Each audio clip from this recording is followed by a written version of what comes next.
It does not begin with fire. It does not begin with screams. Collapse arrives quietly, almost politely, slipping into the spaces between ordinary moments. A door that doesn't open, a delivery that doesn't come, a message that never arrives. At first, nothing feels different. The streets remain, the buildings stand, the routines continue. But something subtle has shifted beneath the surface, something invisible but irreversible. And by the time it is noticed, it is already too late. Because when society begins to break, it does not announce itself. It unfolds in silence, disguised as inconvenience, hidden inside the illusion that everything is still under control. Before the fracture, life follows patterns so predictable they feel permanent. Markets open at dawn, voices fill the streets, and systems operate with mechanical precision. Water flows, lights turn on, and trust exists without question. People depend on structures they rarely think about, layers of organization built over generations. There is a quiet confidence in the continuity of things, a belief that tomorrow will resemble today. Families plan, workers commute, and institutions reinforce a sense of stability. But this stability is fragile, held together by invisible agreements and delicate balances. And when those balances begin to strain, the first cracks are almost impossible to see. The early signs are often dismissed.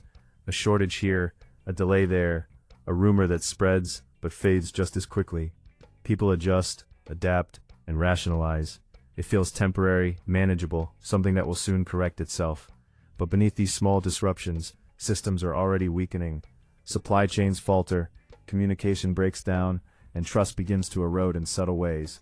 The collapse does not begin with chaos, it begins with confusion, and confusion is easy to ignore, because acknowledging it would mean confronting a possibility most people are not prepared to face.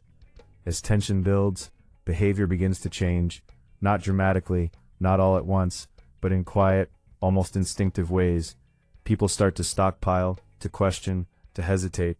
Conversations shift tone, becoming cautious, uncertain. The familiar rhythm of life becomes uneven, like a heartbeat losing its consistency. There is a growing awareness that something is wrong, but no clear understanding of what it is. And, in that uncertainty, fear begins to take shape. Not loud or visible, but present, lingering in the background of every decision. Then come the moments that force recognition. A system fails completely, a service stops functioning, authority hesitates or disappears. These are the points where denial becomes impossible. The structure that once felt unbreakable reveals its fragility, and people begin to realize that what they depended on is no longer guaranteed. But no one knows what comes next. Because collapse is not a single event, it is a process unfolding faster than people can comprehend, reshaping reality in real time. In the absence of certainty, human instincts take over. Some seek to preserve order, clinging to routines, trying to maintain a sense of normalcy, even as it dissolves. Others begin to adapt, changing behaviors rapidly, making decisions driven by survival rather than stability. And some react with disbelief, frozen by the inability to accept what is happening. Society does not respond as a single entity. It fragments into countless individual reactions, each shaped by fear, experience, and perception. Trust, once invisible, becomes the most valuable and the most fragile resource. As systems weaken, people begin to question not just institutions, but each other. Cooperation becomes uncertain.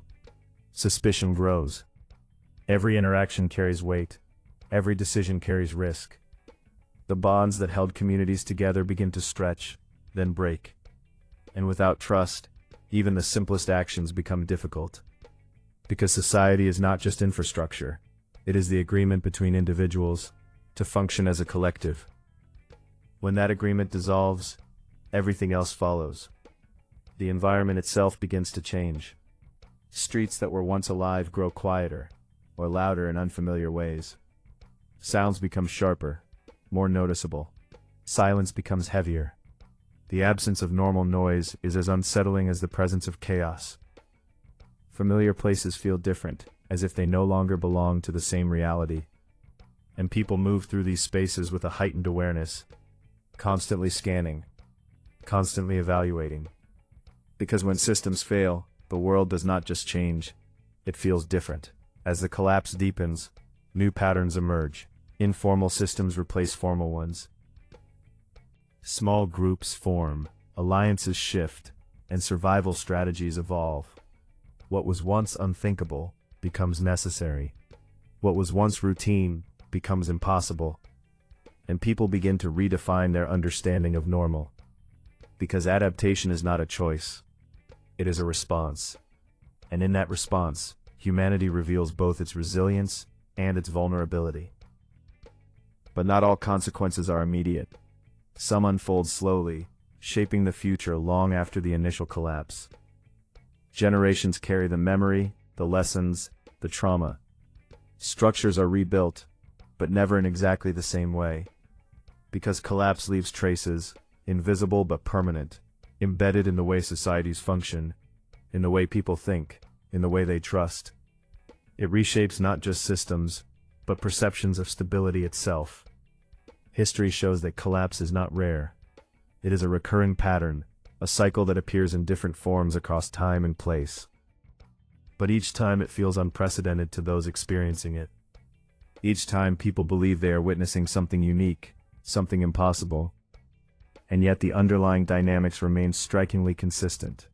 The warning signs, the reactions, the consequences, they echo across centuries, repeating with subtle variations. And in the end, what remains is not just the record of what was lost, but the understanding of how it was lost. Because the most unsettling truth is not that societies can break, it is how easily they can break. Quietly, gradually, almost invisibly, until one day the systems that once defined reality no longer exist, and those who live through it are left to navigate a world that feels both familiar and completely unknown.